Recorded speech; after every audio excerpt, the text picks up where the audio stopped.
Right, all right, check it out, folks. When it comes to comedy impressions, there's one name that stands above the rest: Dana Carvey. For over 4 decades, this man has been delivering spot-on impersonations that don't just mimic, they transform. From his legendary SNL days to his stand-up specials, Carvey doesn't do impressions. He becomes the person. Doc Mega! Yeah! Mega, yeah. That's the energy we're talking about. Today, we're celebrating Dana Carvey's comedic brilliance with a compilation of his most iconic impersonations. But we're not just gonna watch them. We're gonna break down why they work so perfectly. Because when Dana does an impression, it's not just about the voice. It's about capturing the soul of the person. No, see, now this is not about me, see? Segment 1, the SNL years. Gord's gonna win. I'm not gonna do it. What do you mean you're not gonna do it?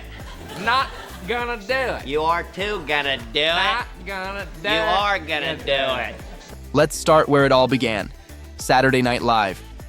Dana's George H.W. Bush wasn't just an impression, it was a cultural phenomenon. Listen to that cadence.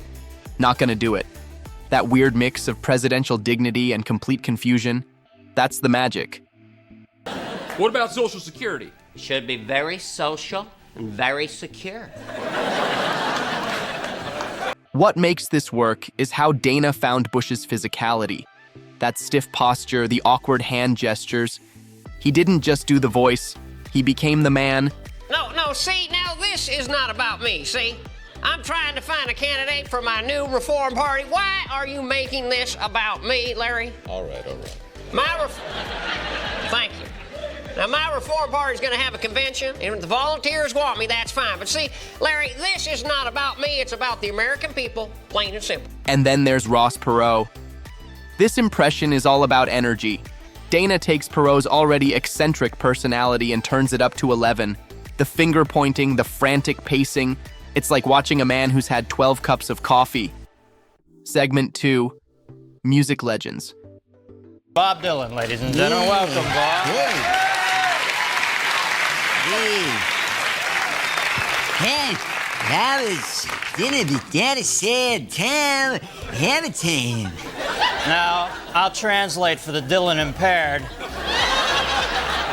He said good evening. Yeah. Now let's talk about Dana's musical impressions. His Bob Dylan is legendary, not just because of the voice, but because of how he plays with Dylan's infamous mumbling. Watch how he even translates for the audience. That's next-level comedy. Hello, Paul. Paul, this is John. I heard you made a song with a Kanye West. Yeah, John, I did. I made a little song with the Kanye West, you know. I had a little keyboard, and I sat down for a plunkily-doo, And I was plunking away with him, and he started sort of hummy-talky singing, The McCartney impression is pure genius.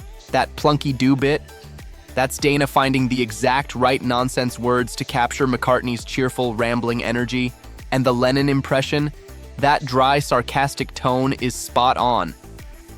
Segment 3, Hollywood icons. Pasa sweet potatoes.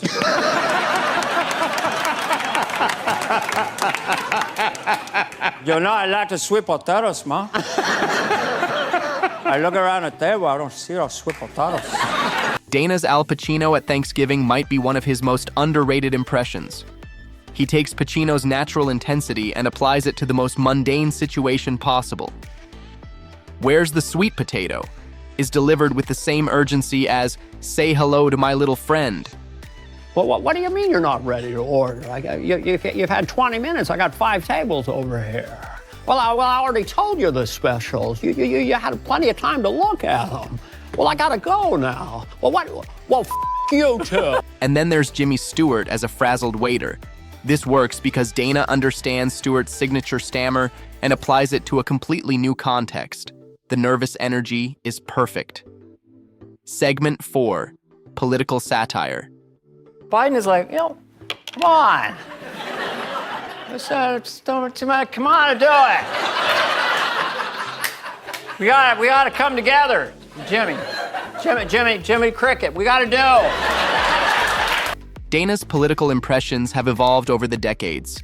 His Joe Biden is all about rhythm, Those sudden pauses, the folksy rambling. Come on, Jimmy Cricket. That's Biden's cadence distilled to perfection. Trump teasing what he's going to do, and he's not making the announcement, is so funny to me. Yeah. Let me tell you, I'm going to be saying something very soon. We're going to say it, and we're going to do it, and we want to do it, and we're going to say things like you wouldn't believe. And many people say they don't want to see it, they don't like that, but we're going to do it anyway. We're going to do it. And his Trump? Nobody does vague, rambling threat better. Listen to that cadence, the abrupt stops, the weird emphasis. Many people are saying, it's Trump's speech pattern captured exactly. Segment 5, Behind the Impressions. And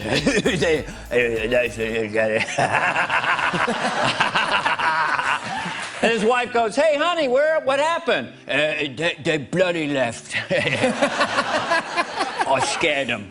That's the key to Dana's genius. He doesn't just imitate, he finds the essence.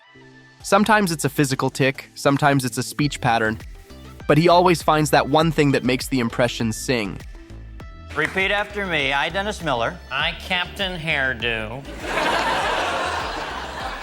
Yeah, to keep an eye on pinheads like Jim and Tammy Faye Baker. You know, what's with these cretins? Let me tell you something, folks. I would sleep with Jim Baker before I'd sleep with Tammy Baker. What's that all about, huh? Take his Dennis Miller. It's all about capturing that rapid-fire, reference-heavy delivery. Repeat after me, I, Dennis Miller, I, Captain Hair. That's Miller's whole persona in one line. What makes Dana Carvey the GOAT of impressions? It's the combination of technical skill and creative flair. He doesn't just do voices, he creates characters. Whether it's nailing the exact cadence of a president or inventing completely original personas like the church lady, Dana's work has shaped comedy for generations. He's always trying to make his guests seem comfortable and make their story seem a little better than they actually are. Yeah. Why he says that's weird and that's wild. He gets a guest on that says some very boring thing like, I went to the store, I bought some milk, Johnny. Even legends like Johnny Carson recognized his talent. That ability to make a guest feel comfortable while also being hilarious, that's a rare gift. So what's your favorite Dana Carvey impression? Let me know in the comments. And if you think we missed a classic, drop that too. Don't forget to like, subscribe, and hit that bell so you never miss a video. Thanks for watching, and as Dana would say, mega yeah.